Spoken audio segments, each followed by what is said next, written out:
Assalamualaikum warahmatullahi wabarakatuh. Alhamdulillahirrabbilalamin. Wassalatu wassalamu ala asrofil anbiya'i wal mursalin wa ala alihi wa sahbihi ajma'in. Amma ba'du. Pertama, marilah kita panjatkan puji syukur kita karena Allah Subhanahu wa taala, karena pada kesempatan kali ini kita masih diberi kesehatan untuk berkumpul di kelas yang kita cintai. Tidak lupa pula selawat serta salam kita hadiahkan kepada junjungan kita Nabi Muhammad SAW. Allahumma sholli ala Sayyidina Muhammad wa ala ali Sayyidina Muhammad. Semoga kita mendapatkan syafaatnya di yaumil akhir kelak. Amin amin ya rabbal alamin. Pada perkuliahan di pagi hari ini di kelas mata kuliah Bank dan Lembaga Keuangan yang diampu oleh Ibu Asmiarti SEI MSI, kami ingin membawakan materi mengenai Lembaga Pembiayaan 3 atau model Ventura. Sebelum itu, izinkan saya memperkenalkan teman saya dari kelompok 7, yaitu ada Sena Putranto, Zahra Kesya Fahira, dan saya sendiri Rahmi Dayana Nasution. Tanpa berlama-lama lagi, kita masuk ke materi model Ventura. Dalam dunia ekonomi, ada berbagai jenis lembaga pembiayaan, salah satunya yaitu model Ventura. Istilah model Ventura merupakan terjemahan dari terminologi bahasa Inggris, yaitu Ventura Capital. Ventura sendiri berarti usaha mengandung resiko, sehingga model Ventura banyak yang mengartikan sebagai penanaman modal yang mengandung resiko pada suatu usaha atau perusahaan. Model Ventura bekerja dengan cara investor menyediakan modal kepada perusahaan yang baru atau sedang berkembang dalam pertukaran bagi kepemilikan saham atau potensi keuntungan di masa depan. Saat perusahaan tersebut berhasil, investor mendapatkan investasi mereka dalam bentuk keuntungan atau nilai saham yang meningkat. Namun, jika perusahaan mengalami kegagalan, investor bisa kehilangan sebagian atau seluruh modalnya.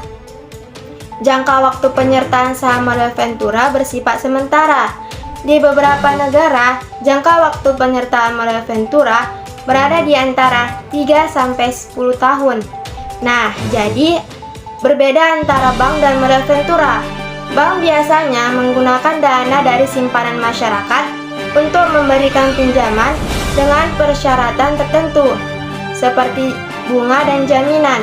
Sementara model Ventura didanai oleh investor atau perusahaan yang memberikan modal awal untuk perusahaan atau proyek tertentu. D. Karakteristik model Ventura. Kegiatan model Ventura seharusnya mempunyai 5 unsur, yaitu sumber dana, kemampuan manajemen, lembaga yang mengawasi, likuiditas aktiva, dan kesempatan usaha. Modal Ventura berisiko tinggi, maksudnya terletak pada tidak adanya jaminan bahwa modal yang ditanamkan akan aman. Juga tidak pasti akan mendapat keuntungan yang tinggi atau capital gain. Model pembiayaan model Ventura tidak mempunyai perangkat hukum yang dapat memperkecil risiko, sekalipun untuk menanggung risiko kegagalan usaha. Bahkan, apabila perusahaan pasangan usahanya pada saat tertentu memperoleh laba, maka belum tentu laba atau keuntungan itu dapat langsung menjadi dividen yang langsung dibagi kepada para pemegang saham. Hukum pembiayaan model Ventura dilakukan dengan cara penyertaan modal, bukan dengan cara pemberian kredit. Selanjutnya C. Bentuk dan mekanisme pembiayaan model Ventura. Bentuk pembiayaan model Ventura ialah pembiayaan yang dilakukan oleh perusahaan modal Ventura terhadap perusahaan pasangan usahanya secara konsep berupa antara lain pembiayaan penyertaan modal atau equity financing, pembiayaan pinjaman atau loan financing, gabungan dari penyertaan modal dan pinjaman, pembiayaan disertai jasa manajemen. B. Tingkatan pembiayaan yang dilakukan modal Ventura.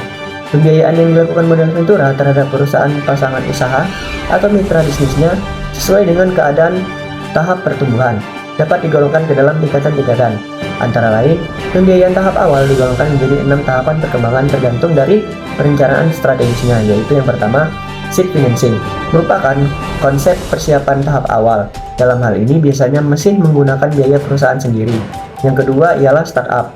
Kegiatan usaha sudah diformulasikan secara jelas dan bahkan produksi barang atau jasa sudah mulai dilaksanakan. Dalam tahap ini, pembiayaan modal Ventura diharapkan dapat memperbesar permodalan dan membantu cash flow. Yang ketiga, expansion. Pada tahapan ini biasanya perusahaan dalam kondisi break even dan bahkan sudah menikmati laba tetapi masih perlu pengembangan. Yang keempat, mezzanine. perusahaan sudah berkembang pesat dan bahkan sudah mempersiapkan diri untuk go public. Yang kelima ialah buyout. Pembiayaan modal ventura diperlukan untuk membantu pengelola perusahaan agar mampu membeli suatu produk lain atau bisnis tertentu dari PPU-nya dan lain-lain. Yang keenam adalah turnaround. Pembiayaan modal ventura diperlukan dalam rangka untuk menata kembali bisnis yang mulai mengalami penurunan dalam kegiatannya. D. Proses pembiayaan modal ventura dibagi menjadi 5 tahapan, yaitu 1. Evaluasi atau negosiasi awal, yaitu evaluasi terhadap permohonan pembiayaan yang diajukan calon PPL. 2. Pemeriksaan dan evaluasi lanjutan, yaitu evaluasi secara mendalam terhadap rencana usaha yang diajukan oleh calon PPU. 3. Negosiasi penyelesaian akhir, yaitu pemeriksaan dan evaluasi atas calon PPU. 4. Pemantauan terhadap kegiatan usaha dan perkembangan PPU. 5. Divestasi, di mana PMF melakukan penarikan kembali penyertaannya dengan cara yang tepat dan lazim. E. Dasar hukum modal ventura. Dasar hukum bagi modal ventura di Indonesia antara lain meliputi 1. Keputusan Presiden Republik Indonesia Nomor 61 Tahun 1988 tanggal 20 Desember 1988 tentang lembaga pembiayaan selain modal ventura. Dalam Islam juga ada yang namanya modal ventura syariah, yang merupakan sebuah modal ventura yang dalam aktivitas bisnisnya dengan menggunakan prinsip-prinsip syariah. Salah satu syarat yang harus dipenuhi dalam sistem keuangan syariah adalah investor harus mau untuk ikut menanggung resiko sehingga tidak membebankan semua resiko kepada pengusaha.